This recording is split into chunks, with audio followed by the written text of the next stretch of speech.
नमस्ते। आज हम RPSC second grade paper first 2024 के क्वेश्चन नंबर 10 से कंटिन्यू करते हैं। वर्ष 2022-23 में राजस्थान का शुद्ध बोया गया क्षेत्र कितने प्रतिशत था?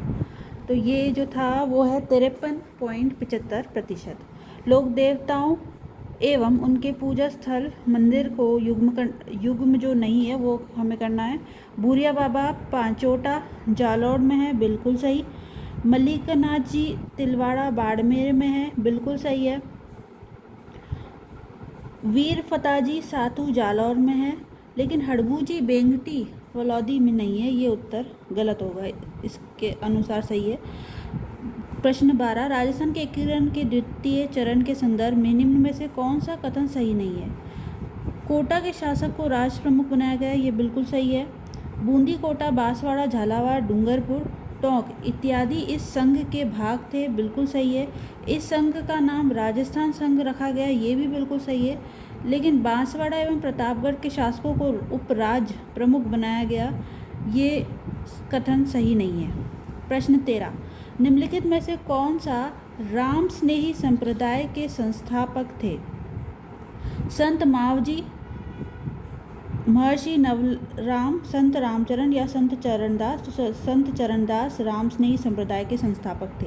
प्रश्न 14, राजस्थान में मुख्य मेलों और उनके स्थानों को सुमेलित करना है, इसमें से कौन सा सही नहीं है? तो देखिए, बाड़ेश्वर का मेला डूंगरपुर में,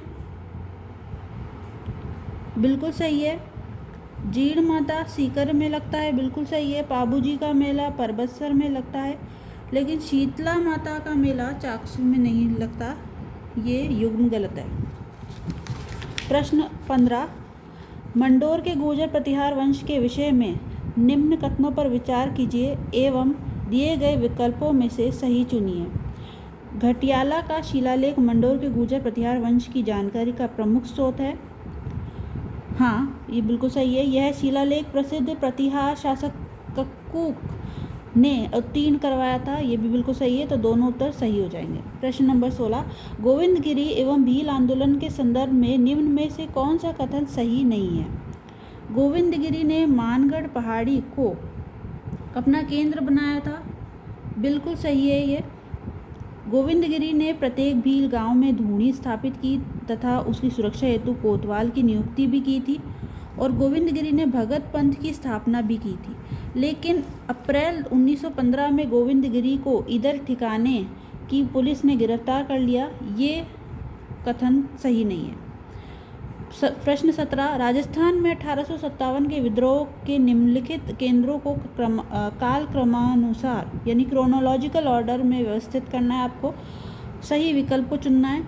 एरनपुरा, नीमच, नसीराबाद और अहुआ। तो सबसे पहले इसके अंदर नसीराबाद आएगा, उसके बाद इसमें नीमच आएगा, उसके बाद एरनपुरा आएगा और फिर अहुआ आएगा। तो यानी कि इसका उत्तर तीसरा सही हो जाएगा। प्रश्न नंबर 18, अजमेर के चौहानों के विषय में निम्न कथनों पर विचार कीजिए तथा नीचे दिए गए विकल्पों को सही उत्तर भी चुनना है। तो अजयराज ने अपनी राजधानी सांभर से अजमेर स्थानांतरित की थी, हाँ ये बिल्कुल सही है। दूसरा है, अजयराज ने अपनी राजधानी में प्रसिद्ध झील का निर्माण करवाया और उसका नाम मानसागर रखा, नहीं ये गलत होगा, ये इनके पुत्र अर्णोराज आनाजी ने बनवाई थी, तो केवल असत्य है।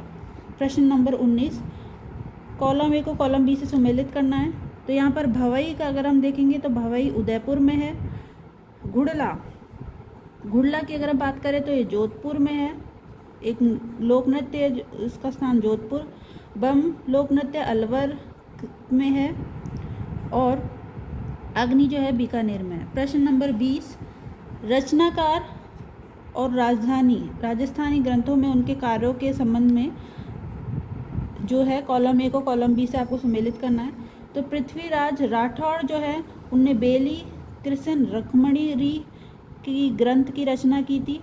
बीटू सूजा ने राव जैतसी रोज छंद की रचना की।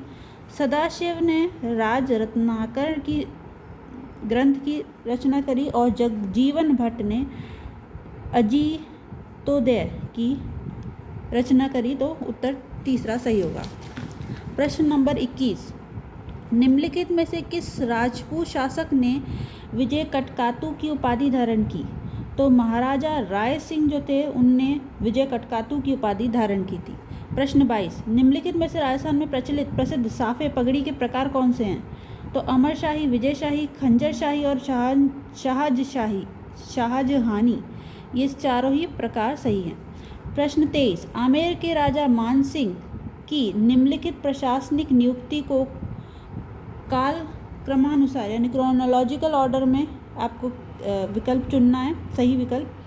तो पहला जो होगा इसके अंदर उत्तर पश्चिम सीमांत प्रदेश का प्रशासन, फिर आएगा काबुल का सूबेदार, तीसरा होगा बिहार का सूबेदार और चौथा आएगा बंगाल का गवर्नर, यानी कि उत्तर तीसरा सही होगा।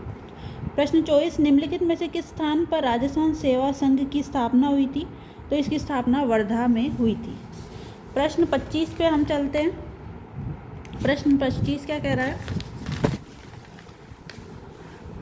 चित्रकला के कोटा स्कूल के संबंध में निम्न कथनों पर विचार करना है और नीचे दिए गए विकल्पों में से सही उत्तर को चुनना है। कोटा के महाराव भीम सिंह ने अपने संरक्षण चित्रकला में कृष्ण भक्ति एवं वल्लभ संप्रदाय महत्व दिया। हाँ, बिल्कुल सही है। राजा उमेश सिंह ने कोटा शैली की चित्रकला शिकार से संबंधित चित्रों का संरक्षण भी किया था। तो ये दोनों ही उत्तर सही हैं। प्रश्न नंबर 26 पे अगर हम चले, निम्नलिखित में से कौन सा सेनानायक हल्दी घाटी युद्ध के दौरान महाराणा प्रताप के सैन्य संरचना किसी भाग का नेतृत्व नहीं कर रहा था? तो जगन्नाथ कछवाहा जो थे वो इस युद्ध में नेतृत्व नहीं कर रहे थे। प्रश्न 27, सिवाना के किले का निर्माण किसने करवाया? ये वीर नारायण पंवार ने करवाया है। प्रश्न 28, मेवाड़ प्रजापत मंडल के संस्थापक अध्यक्ष कौन थे? तो ये बलवंत सिंह मेहता थे। निम्नलिखित में से किसने गणेश्वर सभ्यता के उत्खनन कार्य में महत्वपूर्ण भूमिका निभाई थी? तो रत्न चंद्र अग्रवाल ने ये भूमिका निभाई थी। प्रश्न नंबर 30वें पे चलते हैं। अलाउद्दीन खिलजी के निम्नलिखित में से किस सेनानायक की मृत्यु रणथंभौर की घेराबंदी के दौरान राजपूत सेना के एक मंजनीक पत्थर से हमला करने के बाद हुई थी? तो किसकी मृत्यु हुई थी? नुसरत खां। निम्नलिखित कथनों पर विचार करना है। 31वें प्रश्न में पंचायत क्षेत्र के वयस्क पुरुष सदस्यों पर उक्त क्षेत्र के निवासियों के लिए साधारण उपयोगिता के किसी भी सार्वजनिक कार्य के सन्निर्माण के लिए विशेषकर अधिरोपित कर सकती है। ये सही है, परंतु वह किसी व्यक्ति को स्वैच्छिक श्रम करने या उसे उसकी ओर से किसी दूसरे व्यक्ति द्वारा किए जाने के बदले में इस कर के दाय से छूट दे सकेगी। तो दोनों ही इसके अंदर सही है, दोनों ही विचार सही हैं। प्रश्न 32, राज्यपाल के पद के संदर्भ में निम्नलिखित में से कौन सा युग्म सुमेलित नहीं है? तो अनुच्छेद